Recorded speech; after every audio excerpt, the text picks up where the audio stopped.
Hello everyone and welcome back to the 3T Path channel. My name is Giridhari Das.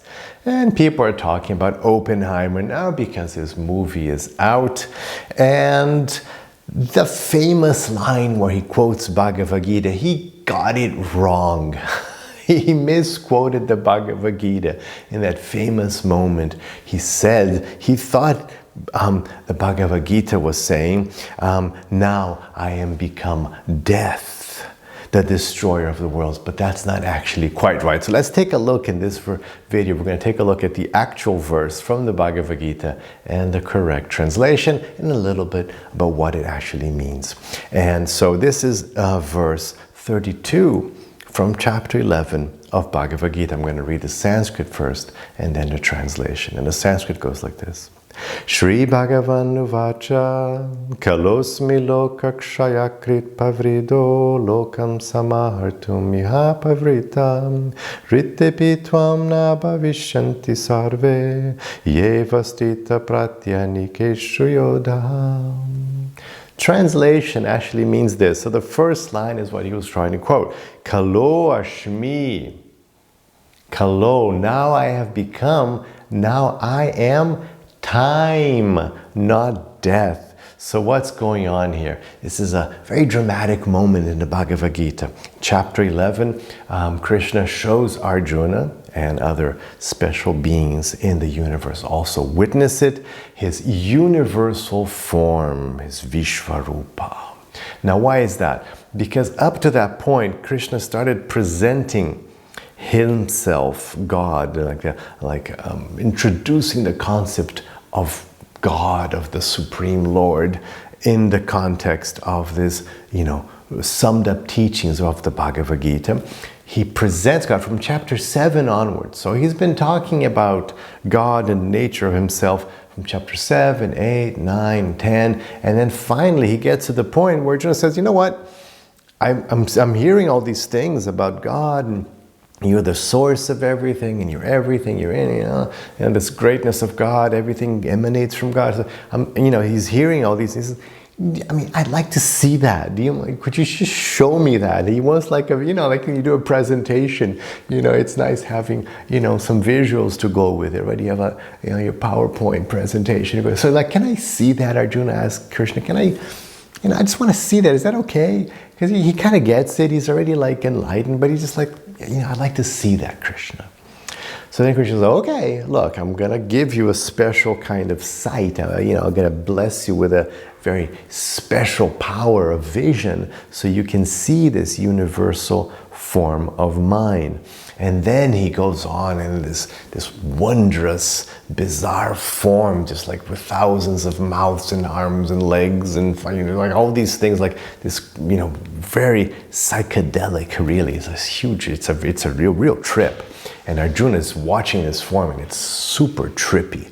And he starts actually freaking out. By the end, after this, a little bit after this verse, Arjuna is completely freaked out and asks Krishna to stop the presentation because he can't take it anymore because it's so overwhelming. His mind, his brain is melting, So this very powerful, amazing Vishvarupa, it's how God penetrates material the universe, the matter, the material aspect of reality. So it's very confusing and not very attractive either. It's a little scary.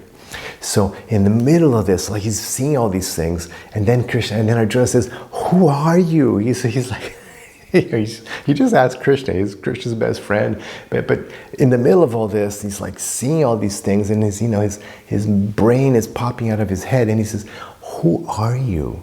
And then this verse comes along, and śrī-bhagavān, God says, "Kālo ashmi, I am time." Very interesting answer, fascinating answer. I am time. As a physicist, he should have loved that answer more because physicists, time is a very important subject for physics. It's like a real mind-blower subject in physics, So he actually said, I am time, destroyer of all the worlds. Because time, you think a nuclear bomb is bad news.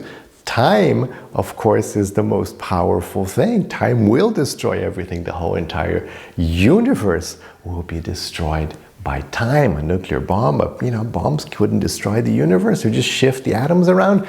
But time does destroy everything. Eventually the whole universe will be retracted into God, or current scientific understanding, it will be like cooled down and recollected. So he actually said, I am time.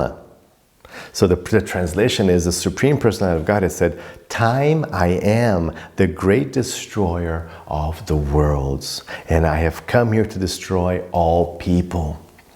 With the exception of you, Pāṇḍavas, all the soldiers here on both sides will be slain, because it was a battlefield, right? And because this universal form is God, is time, Krishna told him before he showed his forms, look, you'll be able to see past, present, and future. Not only will you see everything in this form, because it is the form that encompasses everything, like the visualization of the divine in everything, but it also past, present, and future. So you can see anything you desire in this form. And of course, Arjuna was just about to start this great battle of Kurukshetra. And any soldier who's off to battle has a decent amount of interest to know what's going to happen in the future, right? His life's at stake. So he tells him, look, it's actually quite dramatic. Everybody in the battle of Kurukshetra dies. Millions on both sides. It's like a complete disaster. They all die except the Pāṇḍavas. Except the 5 Pāṇḍavas. They're the only ones who walk out of there alive. Their children die. Everybody else dies. It's a horrific war. So it's a very, so that makes sense. So I can see why he mentioned that in this verse, because it's like this destroyer of all those, this powerful, wartime sighting and understanding of God. So, but he got it wrong. It is actually time I am. And just one last thing, really interesting. Why is this guy quoting Bhagavad-gita? Why is some scientist quoting Bhagavad-gita? You don't see that very often in the West. But what happens is the Bhagavad-gita was in vogue. The Bhagavad-gita, not just early this century, but like in the end of not the previous century, in the end of the 19th century, so in the late 1800s, Bhagavad-gita was hugely popular. Like the intellectuals, all the great scientists and thinkers and writers and poets, they were onto the Bhagavad-gita. It was like the intellectual discovery of the late 1800s was the Bhagavad-gita. Like they finally, they had enough time now. The English had gone to India, and they were, trying to colonizing India and stripping it of everything. They had, the Bhagavad-gita had come over to the West because of this colonization, and people found out about it, and they were just blown away with its beauty, with its philosophy. It's so impressive, it's so amazing. So even without any like spiritual instruction with it, or without a serious spiritual intent, they could tell like this book is incredible, and it's just amazing. So it was a high topic of the intellectual circles, and that's why you have Oppenheimer thinking about it and quoting it in such a dramatic moment. Of course, Einstein also quotes it. So people knew about Bhagavad-gita, and that's why they had it in their minds, and that's why Oppenheimer quoted this. He just got it a little wrong. He said, "I'm death." Death comes and goes. Time is what really destroys all the world. So I hope you enjoy that. Let me know if you have any questions, and have the rest of your day with lots of peace and lots of love.